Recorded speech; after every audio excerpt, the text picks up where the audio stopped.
বিএনপির সিনিয়র যুগ্ম মহাসচিব রুহুল কবির রিজভী বলেছেন, নির্বাচন নিয়ে তামাশা চলছে, নির্বাচনের তারিখ নিয়ে টাল বাহানা চলছে। কখনো ডিসেম্বর, কখনো জুন, কখনো মার্চে নির্বাচনের কথা বলে টাল বাহানা চলছে এবং সংস্কারের নামে লুকোচুরি খেলছে অন্তর্বর্তী সরকার। গণঅভ্যুত্থানের মধ্য দিয়ে যে বিপ্লব আমরা অর্জন করেছি, গণতন্ত্রের জন্য যে আন্দোলন আমরা করেছি, তা নস্যাৎ করার ষড়যন্ত্র চলছে। অন্যদিকে এনসিপির আহ্বায়ক নাহিদ ইসলাম বলেছেন, একটি দলকে ক্ষমতায় বসাতে নির্বাচন চাপিয়ে দিলে মেনে নেওয়া হবে না। রাজনৈতিক অঙ্গনের নির্বাচনকে কেন্দ্র করে যে সরগরম পরিস্থিতি আমরা দেখছি, এই পরিস্থিতিকে কেন্দ্র করে ঈদের পর রাজনীতি কেমন হতে যাচ্ছে, এসবই আজকের আলোচনায় আনতে চাই। দর্শক, আমি ফারনাজ জুই, সবাইকে আমন্ত্রণ জানিয়ে শুরু করছি দেশ টেলিভিশনের নিয়মিত আয়োজন দেশ সাম্প্রতিক।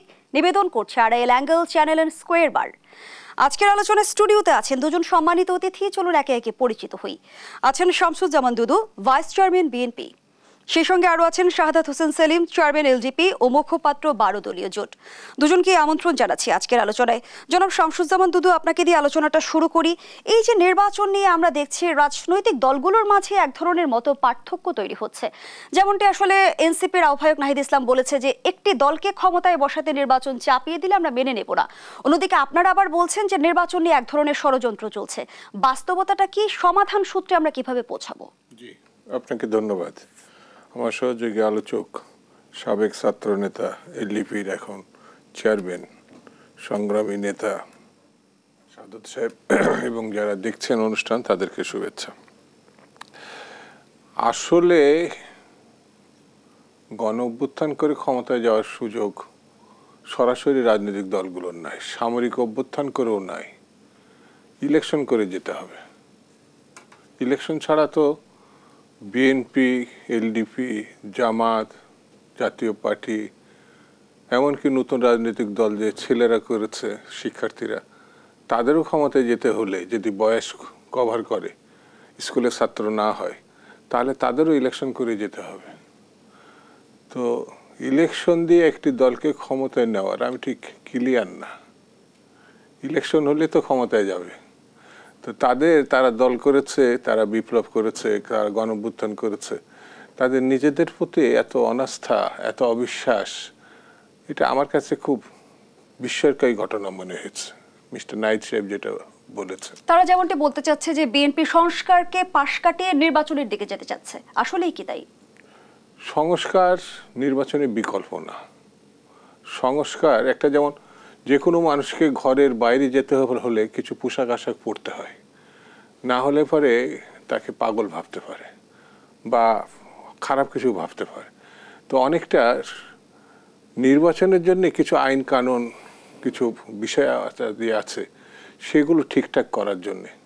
কিন্তু নির্বাচনের বিকল্প সংস্কার না, সংস্কারের বিকল্প নির্বাচন না। এর জন্য বিএনপি পরিষ্কার করে বলেছে প্রয়োজনীয় সংস্কার করে নির্বাচন দেওয়ার জন্য। যেমন গণঅভ্যুত্থান যেটা 90 হয়েছিল, সেটা 3 মাসের মধ্যে, 90 দিনের মধ্যে নির্বাচন করা সম্ভব হয়েছিল। তখনও সংস্কার করেছে, হয়নি তা না। 111-এর সময় সংস্কার করেছে। কিন্তু এখন সংস্কারের নামে নির্বাচনকে পথবন্দী করা, বন্ধ করে রাখা, এটা কেউ এখন সহজভাবে নিতে পারছে না, আমার কাছে মনে হয়েছে। যেমন ডক্টর মোহাম্মদ ইউনূস সাহেব শিক্ষার্থীদের দল গঠন করার জন্য উৎসাহিত করেছে, তারা দল গঠন করেছে। তারা এখন বলছে 5 বছরের জন্য ডক্টর মোহাম্মদ ইউনূসকে প্রধানমন্ত্রী তারা দেখতে চায়, একটা দলের পক্ষ। তারা কি ঐক্য ভাঙতে চাচ্ছে কিনা? মানে সকল রাজনৈতিক দলের ভিতরে যদি শিক্ষার্থীদের রাজনৈতিক দলকেও আমি যুক্ত করি, তাহলে তারা যে ভিন্ন মত, অর্থাৎ ডক্টর মোহাম্মদ ইউনূস একটি নিরপেক্ষ নির্দলীয় অবস্থানের একটা প্রধানমন্ত্রী, কেয়ারটেকার, বা তারা সে কোনো দলের না। তো এখন তারা ডক্টর ইউনূসকে প্রধানমন্ত্রী ঘোষণা করে দিয়েছে, তারা দেখতে চায়। ডক্টর ইউনূসও আবার তাদেরকে দিয়ে দল গঠন করেছে। তাহলে আমাদের দেশে একটা ছিল, ওই অন্তর্বর্তীকালীন তত্ত্বাবধায়ক সরকার, যেটা হাসিনা বাতিল করেছিল, সেটা কিন্তু এখন সুপ্রিম কোর্টে সম্ভবত অ্যাপেলেট ডিভিশনে আছে। তো ওটা এখন যদি করে ফেলে, তাহলে আবার তত্ত্বাবধায়ক সরকার ফিরে আসলে, তাহলে সবাই আবার করা দেবে। আমার মনে হয় অক্টোবরের ভিতরে সেটি তিনি করে পদত্যাগ করতে পারেন। একটা তত্ত্বাবধায়ক সরকার আসলে ডক্টর মোহাম্মদ ইউনূসেরও মর্যাদা রক্ষা হয়। তিনি তো আমাদের একটা সেলিব্রিটি সারা ওয়ার্ল্ডের, তার দিয়ে আমরা অনেক কিছু প্রত্যাশা করি। তাকে বিতর্কিত করে ফেললে, কয়েকজন শিক্ষার্থী যদি বিতর্কিত করে ফেলে, তাহলে এটা খুব খারাপ একটা নজির হবে। আমরাকে সম্মানিত ব্যক্তি মনে করি, সম্মানিতভাবে তাকে দিয়ে ভবিষ্যতে যাতে আরও কাজকাম আমরা বিশ্বে করতে পারি, সেই মানুষটাকে একটা জায়গায় একটা দলের অপরিপক্ষ কিছু মানুষ মানে তাকে বিতর্কিত করুক, এটা আমার মনে ঠিক হবে না। যে সংকট ঘনীভূত হচ্ছে সেটাতে বেরিয়ে আসার একমাত্র পথ নির্বাচন। সেই নির্বাচনকে যারা আটকাতে চাবে, ভয় পাবে, ঠেকাতে চাবে, বিতর্কিত করতে চাবে, আমার মনে হয় তাদের উদ্দেশ্য ভালো না কোনোভাবেই। সেই জন্য এই ব্যাপারে আমাদের সতর্ক থাকতে হবে। 2 নম্বর খুব পরিষ্কার, সংক্ষেপে বলি, এই গণ অভ্যুত্থান হয়েছে 3টে টার্ম ফ্যাসিবাদে যারা প্রতিষ্ঠা করেছিল, স্বৈরাচার প্রতিষ্ঠা করেছিল, মানুষ ভোট দিয়ে তার প্রতিনিধি নির্বাচন করতে পারেন, সরকার নির্বাচন করতে পারেন। এই জন্যই গণ অভ্যুত্থান, মানুষের উপর যে জুলুম। সেই 60 লক্ষ আসামির দল বিএনপি এবং বিএনপির সঙ্গে যারা আন্দোলন করেছে তারাও, তো সেই 60 লক্ষের ভিতরে এরা পড়ে না। আজকে যারা কথা বলছে, এই 60 লক্ষ আন্দোলনকে তৈরি করেছিল, শেষ রানটা তারা করেছিল। তার মানে এই নয় তারা যা বলবে আর 16 বছরের আন্দোলনকারীরা যা বলবে তা ঠিক না। তাদেরকে বুঝতে হবে মানুষের ক্ষমতায়ন ফিরিয়ে দেওয়া, অধিকার ফিরিয়ে দেওয়া, তাদের ভোটিং পাওয়ার যথাযথ ফিরিয়ে দেওয়া, গণতন্ত্র প্রতিষ্ঠার লক্ষ্যে। আর যদি এটা না করি তাহলে ফ্যাসিজমকেই ধরে রাখার একটি পক্ষান্তরের একটি কাজ বলে চিহ্নিত হবে, এটা আমার কাছে মনে হয়। গণ অভ্যুত্থানের অংশীজনদের মাঝে কি বর্তমান সময়ে মতানৈক্য নাকি আসলে স্বার্থের দ্বন্দ্ব? না, গণ অভ্যুত্থানের মধ্যে কারো কোনো অভ্যুত্থান, এটা নতুন শিক্ষার্থী গোষ্ঠী, তারা কিছু পাবলিক ক্ষমতার কেন্দ্রে গিয়ে সবকিছু নিয়ন্ত্রণ করতে চাচ্ছে। তারা যদি একটা ভালো ইলেকশন করতে চায়, যেহেতু দল গঠন করছে, তাদের পদত্যাগ করে দলে চলে যাওয়া ভালো। এবং ডক্টর ইউনূসও যদি না পারেন তাহলেও তাকে সিদ্ধান্ত নিতে হবে, কারণ সেও এই দলের সঙ্গে সম্পৃক্ত বলে তিনি নিজে তার বক্তব্যে প্রমাণ করছেন। আবার এই দলের লোকরাও তাকে প্রধানমন্ত্রী হিসাবে, আজকে একটা ছেলে কি যেন নাম, সার্জিস আলম, সেও দাবি করে বলেছে। তার এটাও আবার পরিষ্কার হতে হবে যে এটা কি, কারা। হ্যাঁ, ডক্টর মোহাম্মদ ইউনূস অবশ্যই হতে পারে নির্বাচন করে একটা দলের যোগদান করে, অবশ্যই ইলেকশন করে তিনি প্রধানমন্ত্রী, কারণ আরো বড় কিছু হতে পারেন যদি তার ইচ্ছা থাকে। তার ব্যাপারটা, অবস্থানটা পরিষ্কার করার দরকার, না হলে পরে বিতর্কগুলো আরো তৈরি হতে থাকবে, আরো খারাপের দিকে যাবে, নজরগুলো ভালো হবে না। ধন্যবাদ জানাচ্ছি আপনাকে জনাব শাহাদাত হোসেন সেলিম। এই যে বর্তমান সময়ে আমরা নির্বাচন কেন্দ্রিক যে সংকট দেখছি, সমাধানের পথ আসলে আমরা কিভাবে খুলব? ধন্যবাদ আপনাকে, ধন্যবাদ আমার শ্রদ্ধেয় নেতা জনাব শামসুজ্জামান দুদু ভাইকে। নির্বাচন কেন্দ্রিক যে সংকট, আসলে সংকটটা বা ধোঁয়াশাটা বা নির্বাচনকে অনিশ্চয়তার মধ্যে একটু মানে রেখে একটা মানে দেশ জাতিকে একটা আতঙ্কের মধ্যে রাখা, সব কিছুর মূলে আসলে যদি বলি যে সরকারের সঠিকভাবে বক্তব্যটা উপস্থাপিত না হওয়া। সরকারের পক্ষ থেকে যে বক্তব্য দেওয়া হচ্ছে, কখনো বলা হচ্ছে ডিসেম্বরের নির্বাচন, কখনো জুনের নির্বাচন। সরকারের পক্ষ থেকে আবার একাধিক উপদেষ্টা বলছেন যে আপনার ডিসেম্বরের নির্বাচন। আবার প্রধান উপদেষ্টা কখনো বলেছেন যে ছোট প্যাকেজ, বড় প্যাকেজ ইত্যাদি প্যাকেজের কথা বলে আবার নির্বাচনকে একটা আরও 6 মাস পিছিয়ে দেওয়ার একটা চিন্তাভাবনা। আসলে সংস্কার তো এখনও শুরুই করা যায়নি, এবং প্রত্যেকটা রাজনৈতিক দল যারা সংস্কার চায় তারা মনে করে যে সংস্কার যেটা সে হওয়া দরকার, যেটা নির্বাচন কেন্দ্রিক সংস্কার।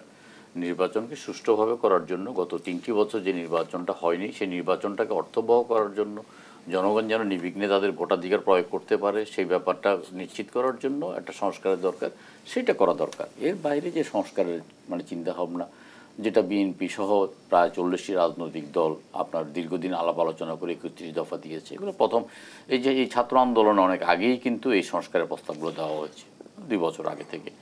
আজকে যে সংস্কারের কথা বলা হচ্ছে, এটা সাধারণত নির্বাচন হওয়ার পরে নির্বাচিত সংসদেই সংস্কারগুলো করবে। এবং আপনারা বলছেন যে নির্বাচিত সরকার সংস্কারগুলো করবে, কিন্তু এনসিপি যেমনটি বলছে যে জুলাই গণঅভ্যুত্থানের বিচার ছাড়াই যদি নির্বাচনের দিকে যায় তাহলে পরবর্তী সরকার সংস্কার প্রক্রিয়া চলমান রাখবে কিনা সে নিশ্চয়তা নেই। তাই বিদ্যমান আইনে দ্রুত সংস্কারের মধ্য দিয়ে সংবিধান পরিবর্তন করার কথা বলছে তারা।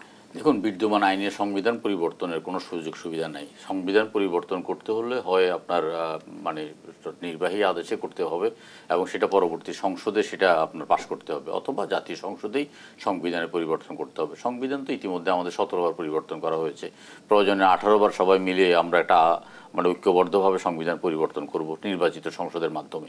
কিন্তু ছাত্ররা যেভাবে চাচ্ছে সেইভাবে হওয়ার মতো কোনো রকম পরিস্থিতি অথবা সেরকম কোনো রকম আইন কানুন বিধিবিধান আমাদের মধ্যে এই মুহূর্তে নেই। এবং আসলে মানে একটা গণ অভ্যুত্থানে ছাত্ররা নেতৃত্ব দিয়েছে, আমরা অস্বীকার করব না, কিন্তু এটার পিছনে তো অন্যান্য রাজনৈতিক দলগুলোর একদম পরিপূর্ণ সমর্থন ছিল। যেমন আমার নির্বাচনী এলাকা লক্ষ্মীপুর এক রামগঞ্জ, সেখানে যে কটা মামলা হয়েছে সেই প্রত্যেকটা মামলাতেই বিএনপি নেতাকর্মীরাই আসামি হয়েছে, অন্য কেউ নাই। এবং আমরা যখন আপনার রাজপথে আন্দোলন করছিলাম, এই ছাত্রদের অনেকেই তখন কিন্তু নিরাপদ আশ্রয় ছিল, ছাত্রলীগের আশ্রয় ছিল। একটা কোটা সংস্কার আন্দোলন বা একটা গণ অভ্যুত্থানের রূপ নেওয়ার মতো আন্দোলন, এটা আমরা সবসময় আশা করেছিলাম। অনেক সময় আমরা দেখেছি বাংলাদেশের নিরাপদ সড়কের জন্য একটা কিশোর বিদ্রোহ হয়েছে, আপনার বেসরকারি বিশ্ববিদ্যালয়ের ছাত্রদের ভ্যাট প্রত্যাহারের জন্য একটা ধরনের আন্দোলন হয়েছে, কিন্তু আন্দোলনটা হয়তো সেইভাবে দানা বেঁধে উঠতে পারেনি। এই আন্দোলনটা থেকে যখন আমরা সবাই জড়িত হয়ে গেছি, তখনই আন্দোলনটা সফলের দিকে এগিয়ে গেছে এবং ছাত্ররা আপনারা অগ্রণী ভূমিকা পালন করেছে, এটা আমরা অস্বীকার করছি না। এবং যুগে যুগে পৃথিবীর সব দেশেই এবং বিশেষ করে বাংলাদেশে ছাত্ররাই আন্দোলনের অগ্রণী ভূমিকা পালন করে।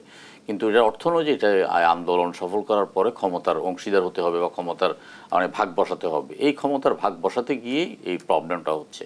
ছাত্ররা যদি তাদের স্ব অবস্থানে ফিরে গিয়ে একটা জাতির একটা ঐক্য বা জাতির বিবেক হিসেবে কাজ করতো, তাহলে সেটা অনেক ভালো হতো। যাক, তারা একটা রাজনৈতিক দল করেছে, তারা তাদের মতো। এবং একটা রাজনৈতিক দল তো রাজনৈতিক শিষ্টাচার মেনেই রাজনীতিটা করতে হবে।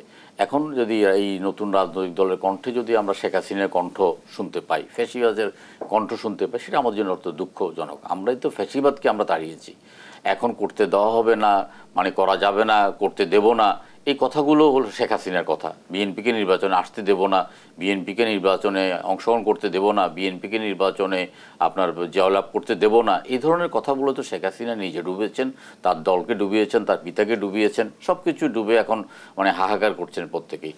তো এখন আমি ছাত্রদের প্রতি আমাদের পূর্ণ সমর্থন আছে, তাদের প্রতি আমাদের সহানুভূতিশীল আছে।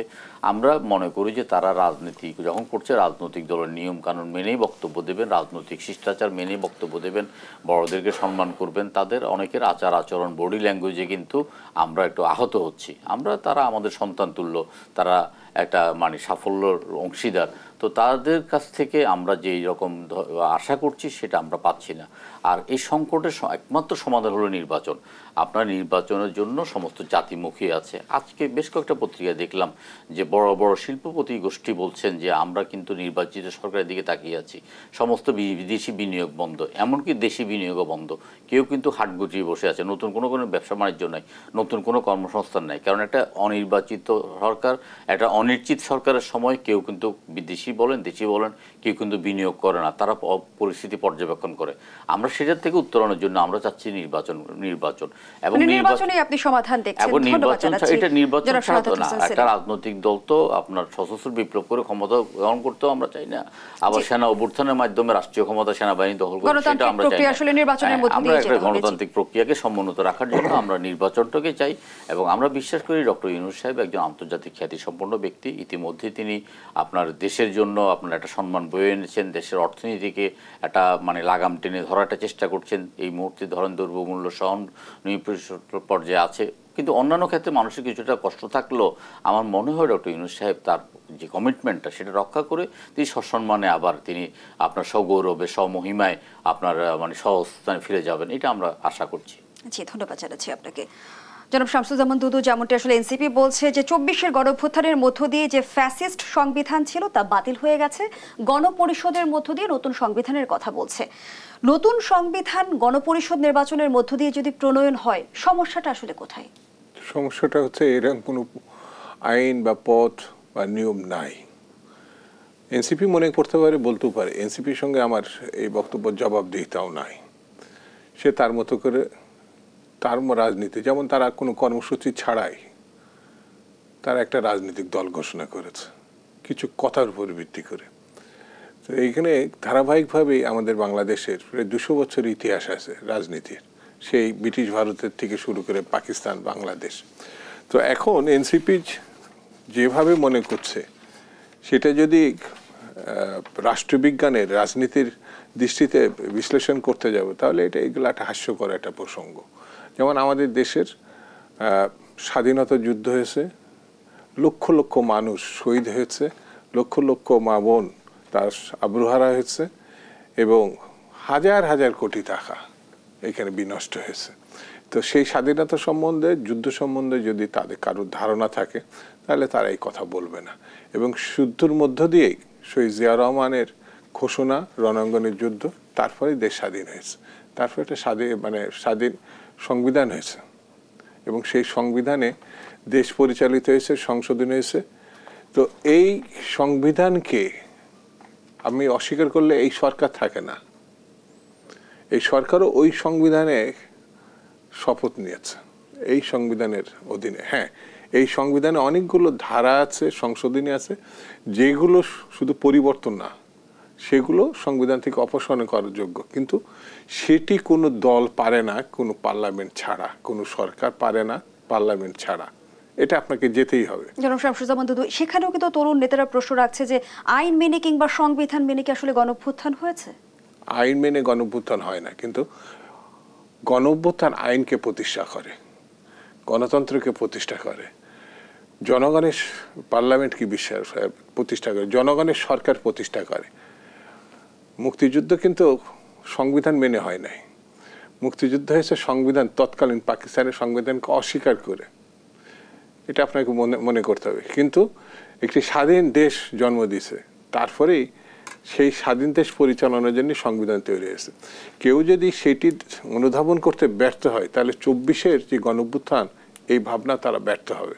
কারণ গণঅভ্যুত্থান হয়েছেই সংবিধানের পুনরুদ্ধারের জন্য, গণতন্ত্র পুনরুদ্ধারের জন্য, নির্বাচিত সংসদ তৈরি করার জন্য, মানুষের ভোটাধিকার প্রতিষ্ঠা করার জন্য।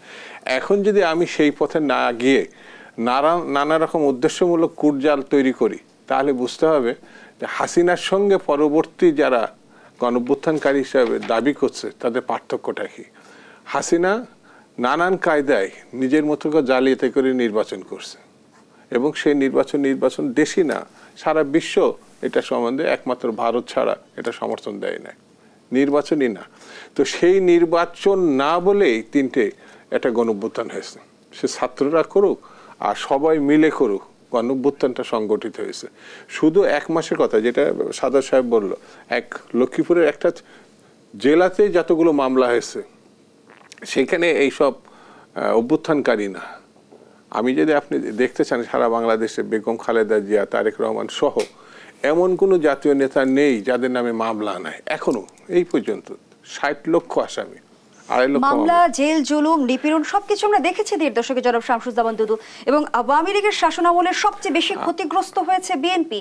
বর্তমান সময়ে আমরা যে আলোচনাটা দেখছি, রিফাইন বা পরিশুদ্ধ আওয়ামী লীগের ধারণা নিয়ে একরকম সরগরম রাজনৈতিক অঙ্গন, কিন্তু এখনো বলা হয় যে আওয়ামী লীগ প্রশ্নে বিএনপির অবস্থান কেমন যেন একটা কৌশলী অবস্থান। আমি সে আলোচনায় ফিরতে চাই, প্রশ্নটি আপনার কাছে রেখে যাচ্ছি। বিরতির সময় হয়েছে দর্শক, দেশ সম্প্রতিকের এই পর্যায়ে একটা বিরতি নিচ্ছি, সাথেই থাকুন। আবারও আমন্ত্রণ, আপনারা দেখছেন দেশ টেলিভিশনের নিয়মিত আয়োজন দেশ সাম্প্রতিক। নিবেদন করছে Arail angle channel and square বার। আমরা আবারও ফিরছি আলোচকদের কাছে। জনাব শামসুজ্জামান দুদু, বিরতির আগে যে প্রশ্নটি রেখে গিয়েছিলাম আপনার কাছে, আওয়ামী লীগের 1.5 দশকের শাসনামলের সবচেয়ে বেশি ক্ষতিগ্রস্ত হয়েছে বিএনপি। তারপরেও বর্তমান সময়ের বাস্তবতায় বলা হয়ে থাকে কিংবা অভিযোগ করা হয়ে থাকে যে আওয়ামী লীগের ব্যাপারে বিএনপি এক ধরনের কৌশলী অবস্থান নিয়েছে। ব্যাখ্যাটা আপনার কাছ থেকে জানতে চাই। কৌশলী অবস্থান তো নয়, বিএনপি বিরোধী, নির্বাচন বিরোধী, গণতন্ত্র বিরোধী, কোনো জায়গায় ফ্যাসিজমের সমর্থক নতুন একটি শক্তি উদ্ভব হয়েছে। তারা সুকৌশলে বিভিন্ন মিডিয়াতে, সোশ্যাল মিডিয়াতে এই ধরনের একটি যে বিএনপি আওয়ামী লীগকে রক্ষা করতে, বিএনপি স্পষ্ট করে বলেছে শেখ হাসিনার বিচারের কোনো বিকল্প নাই গণতন্ত্র প্রতিষ্ঠার ক্ষেত্রে। লুটেরাদের বিচারের, গণহত্যাকারীদের বিচারের কোনো বিকল্প নাই। বরঞ্চ ডক্টর মোহাম্মদ ইউনূস খুব স্পষ্ট করে বলেছে আওয়ামী লীগ নিষিদ্ধ করার কোনো পরিকল্পনা নেই, কোনো পরিকল্পনা নাই। তো ডক্টর মোহাম্মদ ইউনূসের কথা এই শক্তিটা বলছে না। নতুন যে দলটা হয়েছে ছাত্রদের, শিক্ষার্থীদের, এরা কিন্তু ডক্টর মোহাম্মদ ইউনূসকে বলছে না কেন করবেন না, আপনার অফিস ঘেরাও করব, আপনার বাসা ঘেরাও করব। কারণ সরকারের প্রত্যেক অবস্থান থেকে স্পষ্ট করে বলেছে সে আওয়ামী লীগকে নিষিদ্ধ করবে না। তাহলে এই যে ক্ষেত্রে বিএনপির আন্দোলন করেছে, পতন ঘটিয়েছে, বিতাড়িত করেছে, হাসিনাকে, এবং এখনো পর্যন্ত তারা স্পষ্ট করে বিএনপি এবং বিরোধী দলের নেতারা আওয়ামী লীগ এবং হাসিনার বিচারের কথা বলছে। সেখানে এনসিপি উদ্দেশ্যপূর্ণভাবে বা শিক্ষার্থী, তথাকথিত শিক্ষার্থী ইতিমধ্যেই কিন্তু এদের নিয়ে এখন আমার কাছে মনে হয়েছে যে আগের যে সমর্থন সেখানে প্রচণ্ড রকমের একটা চিড় ধরেছে। তারা এটা অনুধাবন করতে পারছে কিনা আমি জানি না। নির্বাচনের বিরোধিতা করার অর্থ হচ্ছে পক্ষান্তরে হাসিনাকে সমর্থন করা, কারণ হাসিনার নির্বাচনের কোনো সময় ভালো নির্বাচনের পক্ষে ছিল না। তো এখনও যদি সেই নির্বাচনকে আমি বিভিন্ন অজুহাতে এটা আটকাতে চাই, তাহলে হাসিনারই তো পারপাস আমার কাছে সারপাস।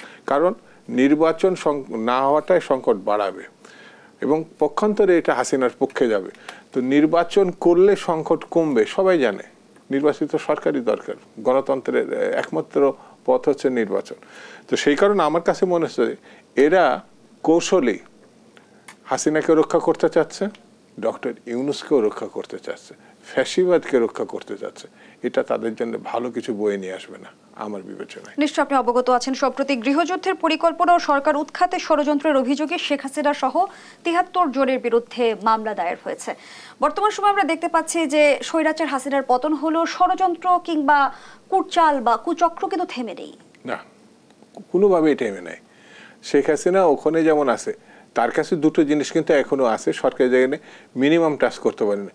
প্রচুর অর্থ যে লুট করেছে এটা কিন্তু হাসিনা এবং তার দলের লোকের কাছে আছে। এটা ভয়াবহ। তিন বছর আমি হিসাব করে দিই, ৩ থেকে ৪ বছরের বাজেট সমতুল্য অর্থ তাদের কাছে আছে, দেশের সম্পদ, দেশের মানুষের অর্থ। আর আছে প্রচুর অর্থ নামে বেনামে যেসব অস্ত্র ইস্যু করেছে, ছাত্রলীগের সাধারণ কর্মীর নামেও পিস্তল ইস্যু করেছে, কিন্তু এই সরকার এখনো পর্যন্ত ওই ইস্যুকৃত বলে নাই গত 14 বছর 15 বছর যেসব ইস্যু করা হয়েছে সেটা নিয়ে তদন্ত হবে, সেটা বাতিল করা হবে। একবার কোনো জায়গায় কিন্তু এটা বলা হয় নাই। অর্থাৎ এদের হাতে বৈধ অবৈধ যে অস্ত্র আছে হাসিনার দলের লোকের কাছে, সেটাও এখনো পর্যন্ত করা হয়নি। সেই জন্য আমার কাছে মনে হয়েছে যারা হাসিনার বিরুদ্ধে কথা বলছে, 2-1টি ছোটোখাটো মামলা করছে, কিন্তু কার্যকরভাবে 7 মাসের ভিতরে তার তো মিনিমামে কোনো মামলার সাজা হতে পারত আমার বিবেচনায়। তাহলে কি 7 বছর লাগবে মামলা করতে, তার মানে কোর্টে যেতে, তার রায় আনতে?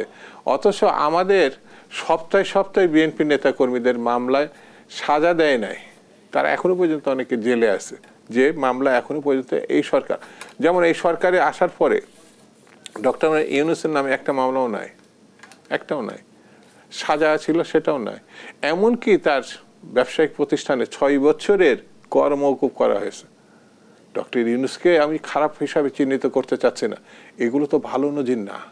এই নজিরগুলো যদি থাকে তাহলে এটা বলা যায় যে একটা গোষ্ঠীকে খালি রক্ষা করা, তার সুবিধা পারপাসকে রক্ষা করা, এটা যদি একটা সরকার পরিবর্তনের কারণ হয় তাহলে এটা ভালো কোনো দৃষ্টান্ত। ধন্যবাদ জানাচ্ছি আপনাকে জনাব শাহাদাত হোসেন সেলিম। জয় বাংলা ব্রিগেড নামক অনলাইন প্ল্যাটফর্মে মিটিংয়ে গৃহযুদ্ধের পরিকল্পনা ছিল বর্তমান সরকার উৎখাতের ষড়যন্ত্র। সম্প্রতি গোয়েন্দা তথ্যে এমন তথ্য পাওয়া গেছে, সেই বাস্তবতায় দাঁড়িয়ে আবার রিফাইন্ড আওয়ামী লীগের ধারণা নিয়েও এক ধরনের আলোচনা চলছে রাজনৈতিক অঙ্গনে। দুটো বিষয় নিয়ে আপনার অভিমত জানতে চাই। যে দেখুন, আওয়ামী লীগকে নিয়ে আসলে রাজনৈতিক অঙ্গনে তেমন কোনো আলোচনা মানে নাই। আমরা আওয়ামী লীগের যারা দুষ্কৃতিকারী, যারা আপনার অর্থ পাচারকারী, যারা আপনার ফেসিস্ট এবং ফেসিস্টের দোষর, আমরা তাদের বিচার দাবি করছি। আজকে যারা এনসিপি করছে, মানে যেটাকে অনেকে এখন কৌতুক করে বলছে ন্যাশনাল চিলড্রেন পার্টি, এই চিলড্রেন পার্টির নেতারা যদি আপনার আওয়ামী লীগের নিবন্ধন বাতিল করার জন্য কোনো আন্দোলনের নামে, আমরা সেই আন্দোলনকে সমর্থন করব। এমনকি আওয়ামী লীগকে নিষিদ্ধ করার জন্য যদি তারা কোনো আন্দোলন নামে, সেই আন্দোলনকে আমরা 12 দলীয় জোট অথবা এলডিপি আমরা সমর্থন করব।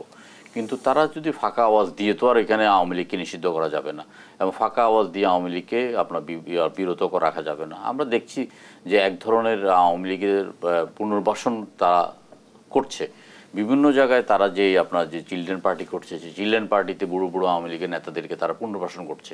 এটা পত্রপত্রিকা আসছে, সামাজিক যোগাযোগ মাধ্যমে আসছে। এখন তো আসলে সামাজিক যোগাযোগের মাধ্যমের সময়, এবং এখন কোনো তথ্যই কিন্তু মানে কয়েক সেকেন্ডের মধ্যেই এটা সবার কাছে জেনে যাওয়া হচ্ছে আর কি। আমরা মনে করি যে একটা সংকটটা সৃষ্টি হয়েছে গুটি কয়েকজনের তীব্র উচ্চাকাঙ্ক্ষা, ক্ষমতার লিপ্সা এবং কয়েকজন চক্রান্তকারী দেশবিরোধী চক্রান্ত করছে দেশে এবং বিদেশে বসে, এবং তাদের উস্কানি চক্রান্ত এবং আপনার উচ্চাকাঙ্ক্ষা সব মিলিয়ে আসলে আমরা একটা ত্রিশঙ্কুল অবস্থার মধ্যে আছি। এই ত্রিশঙ্কুল অবস্থা থেকে বাঁচার জন্য আমরা চাই যে দ্রুত নির্বাচন। সেনাবাহিনীর পক্ষ থেকে বলা হয়েছে যে সেনাবাহিনী ততদিন পর্যন্ত মাঠে থাকবে যতদিন পর্যন্ত সরকার চায় অথবা একটা নির্বাচিত সরকার মানে ক্ষমতা না বসে। নির্বাচিত সরকারের হাতে ক্ষমতা দিয়ে সেনাবাহিনীও ব্যারাকে ফিরে যেতে চায়, কারণ সেনাবাহিনীর স্থান হলো ব্যারাক।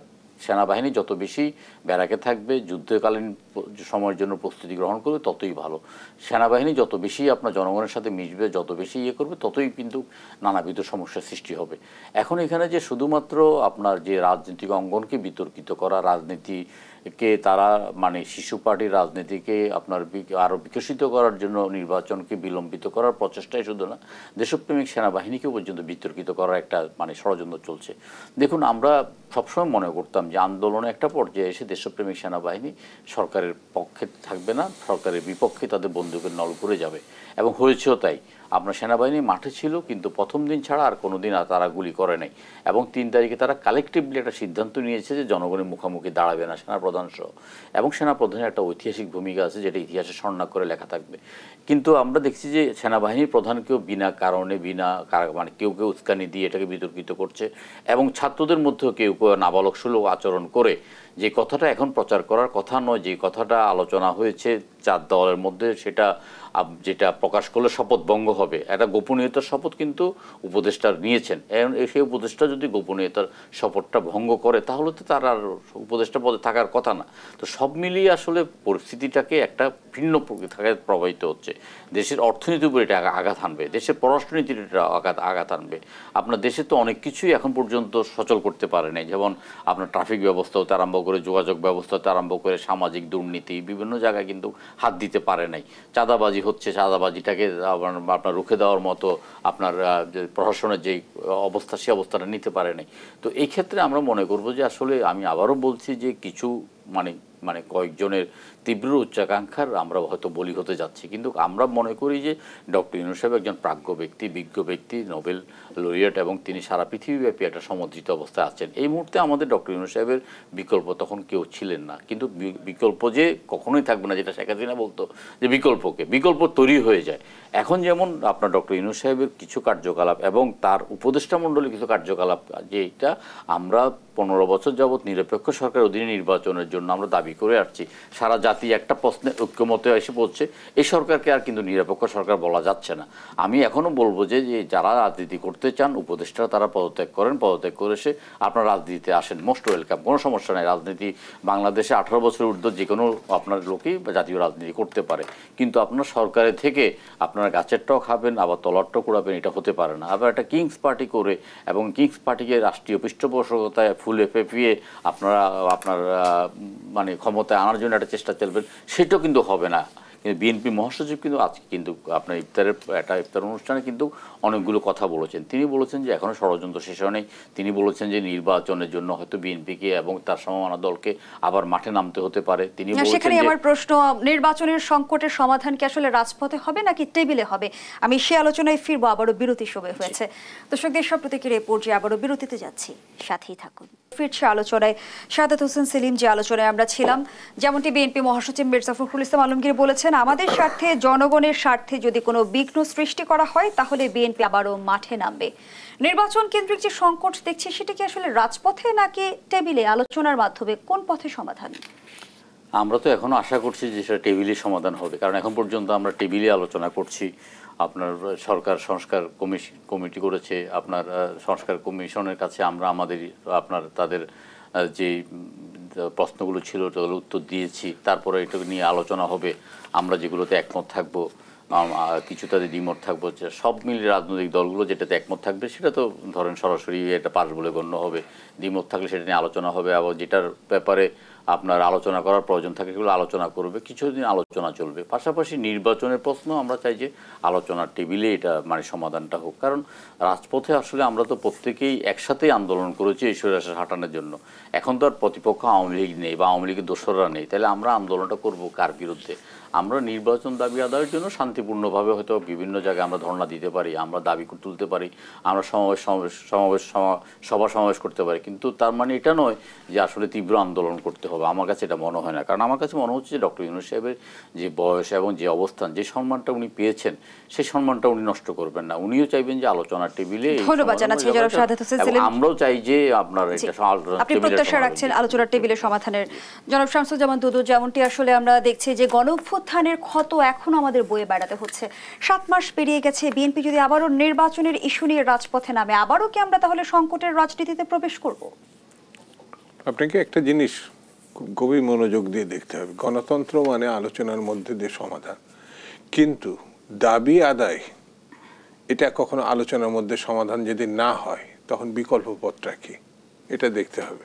যেমন হাসিনা ভালো ইলেকশন দেয় নাই, মানুষের মতামত ব্যক্ত করার সুযোগ দেয় নাই, গণতন্ত্র পাশ কাটিয়ে গেছে, তখনই কিন্তু আন্দোলনের ধারাবাহিক রূপে একসময় গণঅভ্যুত্থান সংগঠিত হয়েছে। তার মানে ইলেকশনটা তারা করতে চায় না। তো মতামত ভিত্তিক যেতে হতো 14 সালের পর থেকে, তাহলে কিন্তু তারও এই পরিণতি হতো না। যদি একটি ইলেকশনের মধ্য দিয়ে সে যদি অপসারিত হতো, তাহলে আমার ধারণা এইরকম পরিণতি তার হতো না। যেমন 96 আন্দোলনের মধ্যে কিন্তু 15 ফেব্রুয়ারি নির্বাচন অনুষ্ঠিত হয়েছিল। 15 ফেব্রুয়ারি নির্বাচনের সময় বেগম খালেদা জিয়া বলছিলেন যে তারা পদত্যাগ করার প্রেক্ষিতে সংবিধান সংশোধন করা যাচ্ছে না তত্ত্বাবধায়ক সরকার প্রতিষ্ঠার জন্য, সেই জন্য এই নির্বাচন করতে হবে। এরপরে পার্লামেন্টে সেটা হবে, তারপর একটি নির্বাচন হবে, এবং পরবর্তীতে কিন্তু ওই পার্লামেন্টের তত্ত্বাবধায়ক সরকার বিল বেগম জিয়াই প্রতিষ্ঠা করেছিলেন বা বিএনপি করেছিলেন, তারপর পদত্যাগ করেছিলেন। কিন্তু শেখ হাসিনা 14 সালে কিন্তু কমিটমেন্ট করেও যে এই নির্বাচনের পরে আরেকটি নির্বাচন করবেন, মানে যেটা বেগম জিয়া করছিলেন উনিও করেছিলেন, কিন্তু উনি সেটা রক্ষা করেননি। বাংলাদেশের রাজনৈতিক দলগুলো কি সঠিক গণতন্ত্রের চর্চাটা করে? আমরা বিগত সময় তো দেখেছি যে রাজনৈতিক দলগুলো ক্ষমতা দীর্ঘায়িত করতে একনায়কতন্ত্র জারি করে।